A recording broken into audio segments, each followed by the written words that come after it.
Family Theater presents Gene Crane and Robert Stack.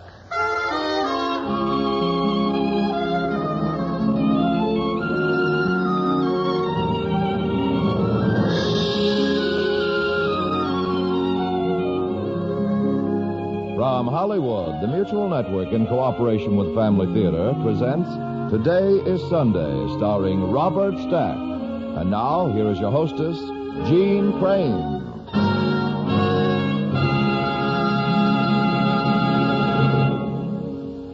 Thank you, Tony Lafrano. Family Theater's only purpose is to bring to everyone's attention a practice that must become an important part of our lives if we are to win peace for ourselves, peace for our families, and peace for the world. Family Theater urges you to pray. Pray together as a family.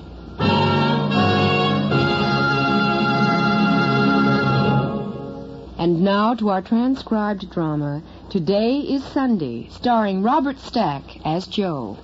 I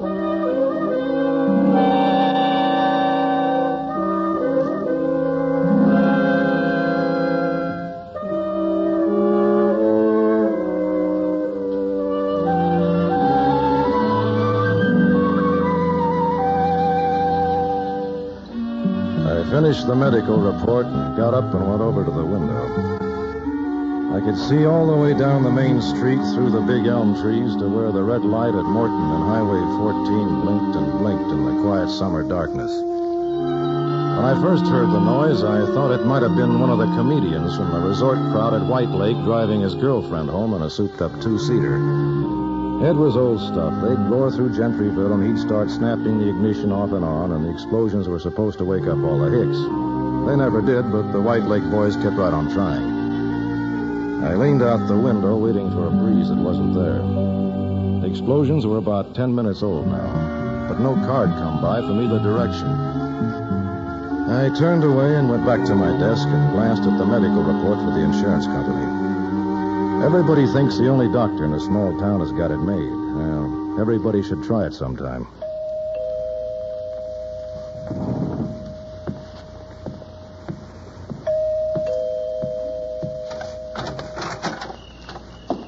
Yes? Dr. Fry? That's right. Say, a friend of mine's been hurt. I'd like you to take care of him. Sure. Where is he? Hal? Yeah? Bring him up. What's wrong with your friend? He got shot.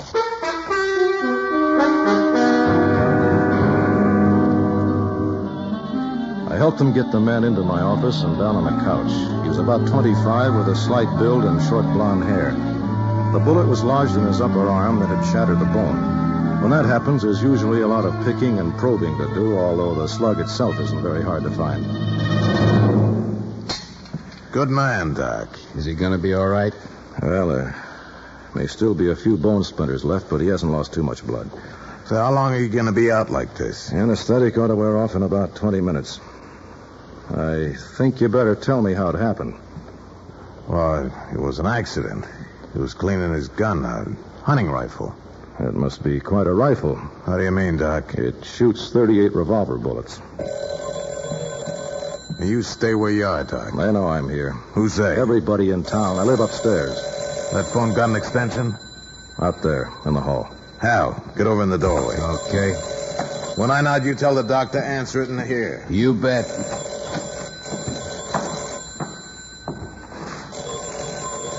All right, Doc, pick it up. No funny stuff. Hello? Joe? Hello, Julie. Joe, Uncle Vic's been hurt down at the bank. How do you mean, honey? 3 men broke in and robbed it, and one of them shot him. Oh, Joe, you've got to come right away. Hold the wire a second. What do I do? Keep your hand over the phone. Ask her how bad he's hurt. Hello, honey? Joe, what's wrong? I thought it was someone at the door. It's all right. Is Vic wounded very badly? He's been shot in the leg, but I don't know how bad it is. Joe, you've got I'll to... be right over, honey. Don't move him. You better let me go. I'm the only doctor around here, and if I don't get to him in time, he might bleed to death, and it'd be murder on top of armed robbery. Who is the girl? She works in the sheriff's substation. Her uncle's the night watchman at the bank. Yeah? What's she to you? Not a thing. Not a thing. You called her honey. You go around calling everybody honey? All right, we're engaged. Look, if I don't get over there pretty soon, it's... You'll go when I'm ready. Here. I can't take money from you. Take it, $1,000. Look, I told you... You're going to earn it. Now, you listen. That guy who got plugged is probably going to be fine. If I get to him in You'll time. get to him. Being your girl's uncle, I take it you know him. Of course. All right. You give him half of this, $500. And tell him it's for keeping quiet in case he recognized anyone. Same as your half. You're crazy. Outside of the rough stuff, the only one who gets hurt in a bank robbery is the insurance company. You keep quiet and it'll stay like that. I say we ought to take care of this guy right now. And leave the night watchman to do a lot of talking before he blinks out? How do we know he will blink out? Because this is the only dock in town, and he needs one. Any more questions? Yeah. What's to keep this guy from spilling after we leave? The girl. What are you talking about? Look, Doc, we know you've got one. And we know who she is. So if you or the Uncle peep just once, she gets in trouble. Big trouble. Now give Hal a hand with the kid. We'll take him out the back.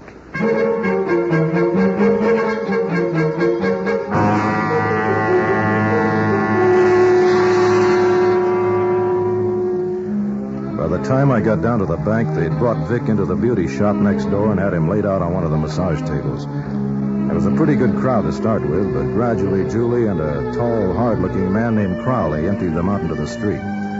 Vic's wound didn't look serious, so I had Julie phone over to the hospital at Edgemont for an ambulance while I went to work patching him up. Crowley just stood there and watched. I didn't know much about him except that he worked in the sheriff's office. Feel like talking, Vic?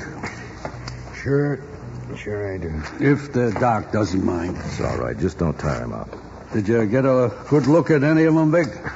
Only one. The other two had masks.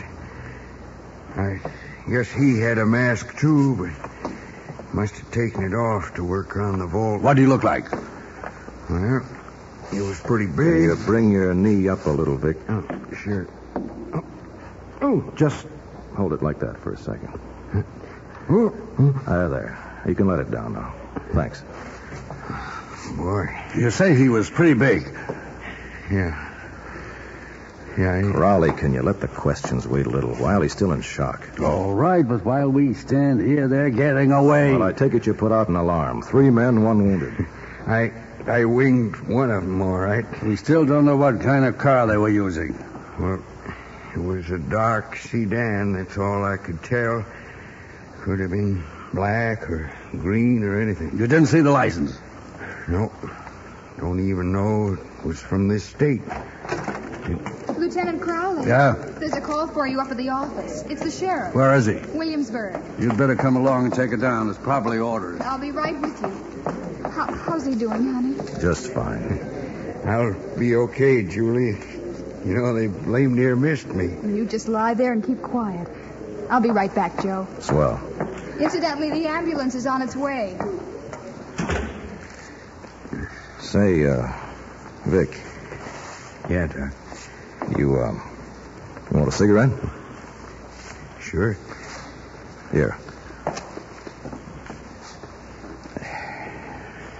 Thanks. Vic, the man you saw without his mask, you think you'd know him if you saw him again? Oh, I think so. He was big, had a real long, funny-looking face. Well, do you think you'd know him from a picture? Maybe. Why? Well, that's probably all you'll get to identify him by. Police photos. I think I'd know him. Odd-looking gent. Vic, I've got to tell you something that happened tonight. It's going to sound pretty crazy, but it's true. And I want you to have the whole story before Crowley gets back. Then we can both think it over for a day or so and then decide what to do.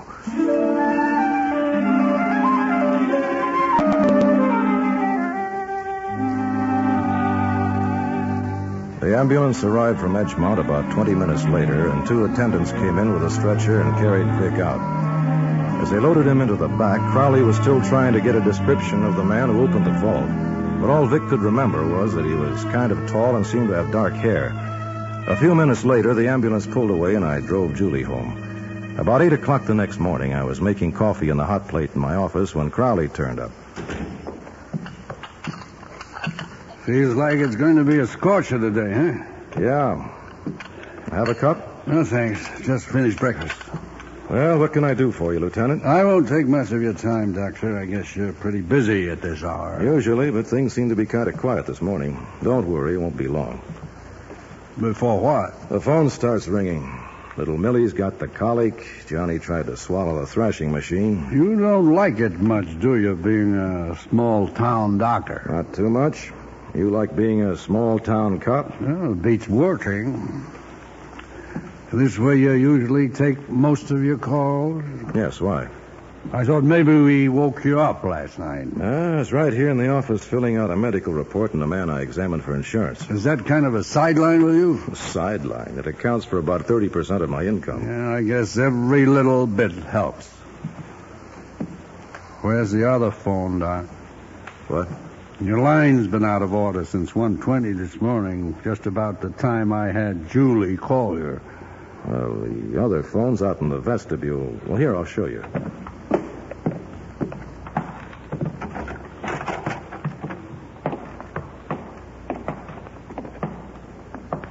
Off the hook? Yeah, I wonder how that happened. Well, here, Don't touch it, Doc. Allow me. What's the handkerchief for? Fingerprints. What are you getting at? You, maybe. I think you're in trouble. Me? According to 4 witnesses who heard the sounds of the shots, and I'm one of them, the men who robbed the Gentryville Savings and Loan pulled away from it in a car a little before 1 this morning. One of the men was wounded. We found stains on the pavement, so he needed a doctor right away. Look, if you're trying to implicate me... You're the only doctor in town. Oh, they must have driven out of town. Then 15 minutes later, you receive a phone call here to come over and take care of Vic. And you say you took it in your office. Not on this instrument. All right, Mo. Maybe I did take the call out here. I'm not sure. You got up from your desk in the office, which has a phone on it, and walked out here to the vestibule to take the call? Look, I'm telling you I took the call out here. I'm not sure if I was coming out of the office or headed upstairs or what. And then when you were finished, you didn't hang up. You just laid the receiver down here on the table like you always do. I was excited. Maybe I knocked the thing off without knowing it. You know where you really stubbed your toe, Doc? Look, I don't even know what you're talking about. When you told me in the beauty parlor that I shouldn't have any trouble tracing the robbers because one of them was wounded. You just said there were stains on the sidewalk. You didn't know that. And Julie didn't say a word about it over the phone because I was there when she called you. Well, she told me when I drove up in the car. Did she tell you there were the same kind of stains on your front porch? Your practice doesn't bring in a lot of money, does it, Doc? I make a living. You keep much cash on hand here? About $50. Small bills, I suppose. Singles, 5? Yes, mostly. Mind if I have a look around to see if you've got anything larger? Do you have a search warrant? I can get one. You come back when you've got it. I'll have to state that I need it because you were unwilling to cooperate. You go right ahead and state it. I'll get it. Oh, you're a great man with that handkerchief. Hello? Joe? Just a minute, Julie. You take it in the office, Doc. I don't want these prints smeared.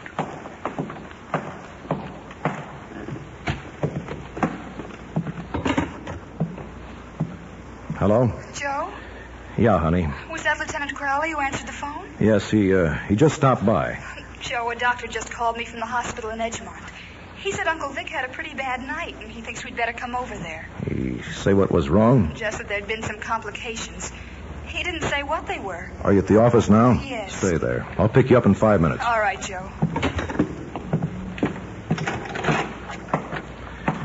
Crowley, I'm afraid we'll have to postpone our little chat. I know. I'll ride over to Edgemont with you. Suit yourself. But I don't like people listening into my private phone conversations. That's funny. What? I should think you'd be getting used to it.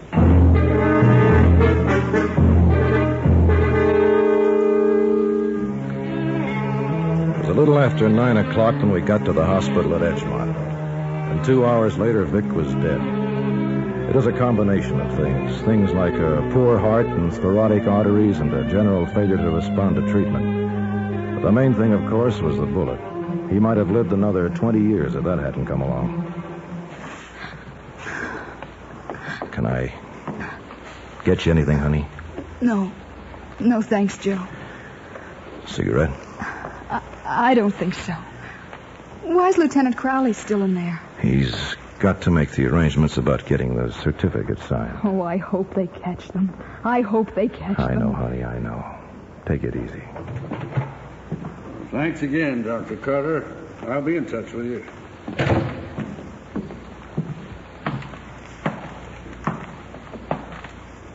I'm awfully sorry, Julie. Thanks, Lieutenant. Incidentally, Carter says it wasn't anybody's fault. He just wasn't strong enough. What do you mean it wasn't anybody's fault? I just wanted to put your mind at rest, Doc. You were a little slow getting over to the bank last night. I came as quickly as I could. Yeah, I know. Carter says you did a fine job. The extra 5 minutes wouldn't have made any difference. I could have told you that. There's something else I wish you could tell me. What's that? Who pulled the trigger on him?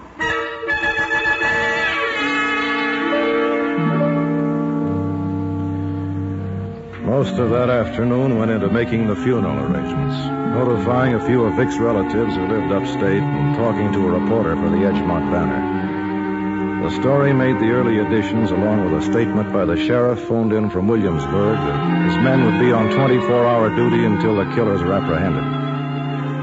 It was after 6 o'clock when we got back to Gentryville. Nobody talked much on the ride home. I dropped Julie at the house, Crowley at his office, and then I turned onto Morton Street and drove toward my place.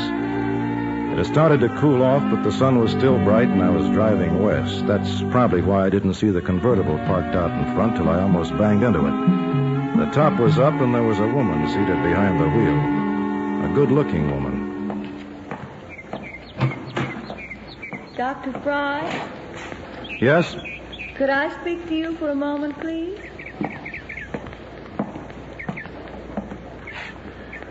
What can I do for you? A friend of a former patient of yours asked me to get in touch with you. Which patient is that? The man you took care of in your office last night. The man who was hurt. I didn't take care of anyone in my office last night. You must have the wrong doctor. My friend paid you $1,000. I don't know a thing about it. You think I'm with the police, don't you? And the $1,000 is just a good guess? Well, it's a nice round number. My friend gave you a $500 bill, 3 100s, and 4 50s. Does that sound like a guess? What do you want? My friend would like the 1,000 back in exchange for this. 1,200 in small bills. Lots easier to spend. Not so many questions. Someone else was supposed to get half of that 1,000.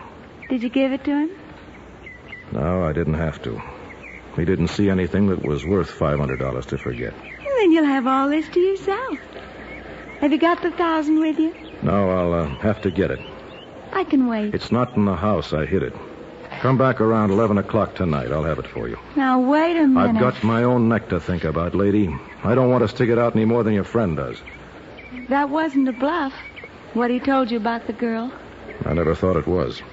She doesn't know anything about it? You think I'm crazy? That was her uncle who got killed. My friend isn't going to like this. Well, he can't like it much less than I do. But I've got to go on living in this town. You'll have the money here at 11. I'll be in my office. It's on the first floor. You go in and... Don't worry. He knows where it is.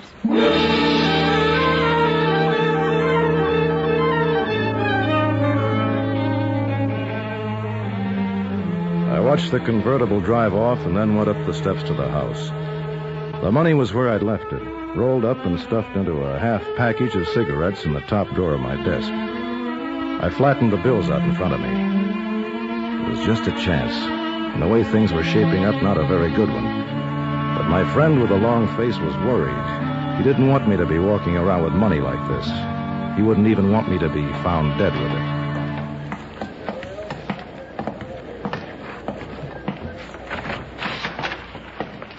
Lieutenant? Come on in, Doc. Just about to close up shop. Yeah, really been a scorcher, huh? Yeah. Had dinner yet? No, I wanted to ask you something. Shoot. Do you have any ideas about who those men who killed Vic might be? No, but I do have an idea who might be able to help me. Well, I know all about that idea. Have you got any others? A couple. They're a little vague. You think they might be the kind of men who pull robberies like this before? No doubt about it. Like where? Well, I was just looking over this Dodger that came in yesterday. Bank holdup in Michigan 2 days ago. 3 men. Another in Indiana last week. They killed a bank guard in Indiana. What would it take to convict them for that? The killing? Oh, any number of things. Eyewitnesses, ballistics test on the murder weapon. Well, how about the serial numbers of the bills they stolen from the bank? Which bank? Say the one in Indiana, where the guard was killed. They'd do pretty good. The bills themselves would be even better. Yeah, but the serial numbers would do. Yeah, I'd say so. I suppose you'd have to contact the bank to check the numbers on the bills. Yes, but even so, if somebody knew that... Well, it wouldn't do any good today. Today's Sunday. The banks are closed. That's right. You look in your mail tomorrow morning, Lieutenant. I think you'll find something. Good night.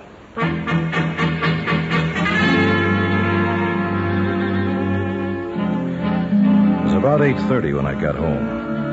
After I mailed the letter, I had a sandwich down at the drugstore and walked around for a while before going back to the house. I thought about calling Julie, but I ruled it out. It's funny the way you find out how much you love someone. I'd do anything in the world for you, honey. I must have said that to her a dozen times. Without knowing, I really meant it. The office was like an oven. I'd forgotten to open the windows. I sat there for a long time in the dark, smoking, listening to the clock on my desk.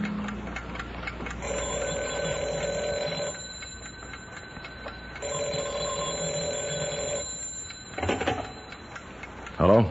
Dr. Fry. Speaking. This is Mrs. Bradley, Doctor. Millie's had another attack. Her stomach's aching something awful. Well, do you have any of that medicine left I gave you? Just about a spoonful. Give it to her. If that's not enough, call Wilson at the pharmacy and tell him I said he could refill the prescription. If there's any question about it, he can reach me here. She's aching pretty bad, Doc. Well, the medicine ought to fix it. If it doesn't, give me a call. You going to be in your office another hour or so? Yes. Maybe not quite that long. Okay, Doc. Thanks. Not at all, Mrs. Bradley. Not at all.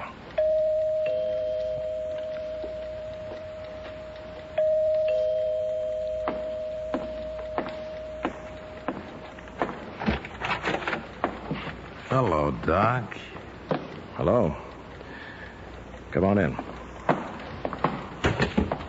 You, got the 1,000 I gave you?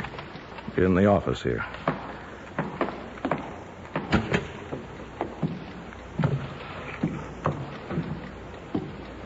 There's just one thing I'd like to get straight. Sure. The night watchman's dead, so nobody's in on this but me. That's right. Yeah, but how do you stand elsewhere? Let me worry about that, will you, Doc? I figured you worried enough already, but in case you get nabbed for something else, I don't want you to come back here and make trouble for my girl. Don't worry. Because whatever happens to you, it won't be my fault. I know it won't, Doc. Now, where's 1,000? Right here. Good, man. Here's your 1,200. Lots of paper, huh? Yeah. Look, you don't have to trust me. Take it over there under the lamp and count it. I trust you. Take it over under the lamp. I guess you must know I figured on this. Get over there. But Julie's not in on it, so when you pull that trigger, it can stop here, all right? It stops when I say so. Put the money in your pocket. Yeah, but she doesn't know a thing about this. They never do. That's something I make sure of. Don't move, Longface. What? Don't move. Or you'll be all through moving forever. Get him up. Crowley, is that you? Yeah. I shouldn't listen to private phone calls or peek through windows. But in the long run, it pays. You take that Muscles gun and walk him outside. I've got a friend of yours with me. She wants to talk to you.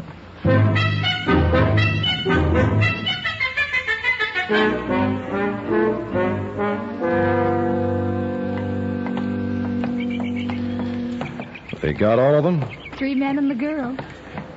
Joe. How'd Crowley get my letter? He fished it out of the box in front of the drugstore with a piece of chewing gum on a stick. And on top of everything else, he robs the mails. Joe. I suppose he figures that's all right because it was addressed to him. I suppose so. How'd he get so smart? He could have been barking up the wrong tree all along. He talked to Uncle Vic this morning in the hospital while you and I were out having coffee. Oh. Joe, you were willing to give up your life to save mine. Oh, that's a great exaggeration. You were, Joe. Lieutenant Crowley told me how it was. Lieutenant Crowley is a dumb flatfoot with... Is that your phone? Yeah, it's probably Mrs. Bradley again. Who? Well, she's got a kid with a colic. I'd better get it. You're going to have to get used to this for a long time. I am? Phone calls late at night, people with a stomach ache who haven't got sense enough to take bicarbonate of soda. I hope so, Joe. What? I hope I'm going to get used to it for the rest of my life.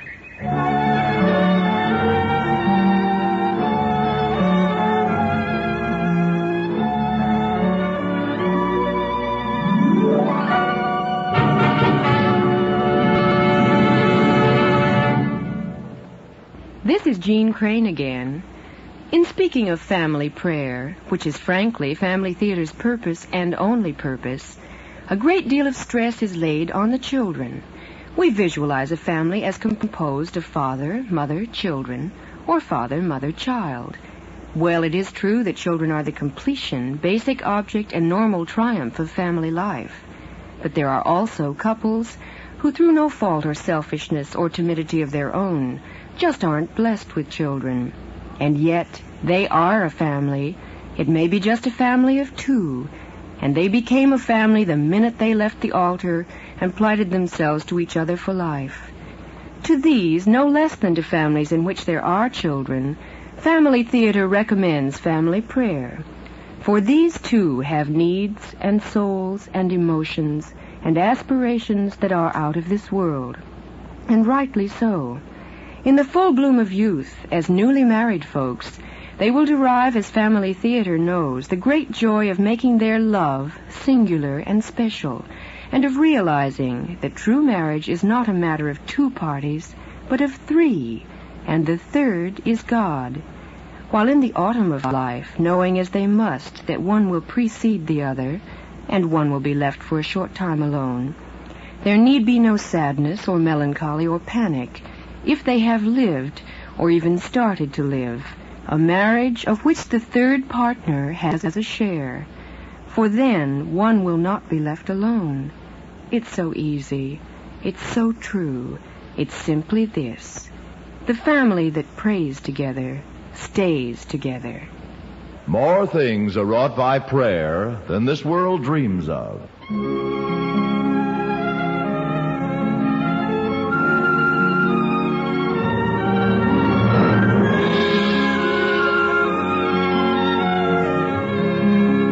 From Hollywood, Family Theater has brought you transcribed Today is Sunday, starring Robert Stack. Jean Crane was your hostess. Others in our cast were Paul Frees, Vic Perrin, Gloria Grant, Herb Butterfield, and Vivi Janis. The script was written and directed for Family Theater by John T. Kelly, with music composed and conducted by Harry Zimmerman. This series of Family Theater broadcasts is made possible by the thousands of you who feel the need for this type of program, by the Mutual Network, which has responded to this need, and by the hundreds of stars of stage, screen, and radio who give so unselfishly their time and talent to appear on our Family Theater stage. To them and to you, our humble thanks. This is Tony Lofrano expressing the wish of Family Theater that the blessing of God may be upon you and your home, and inviting you to be with us next week when Family Theater will present Horse Sense, starring Jack Carson. Rod O'Connor will be your host. Join us, won't you?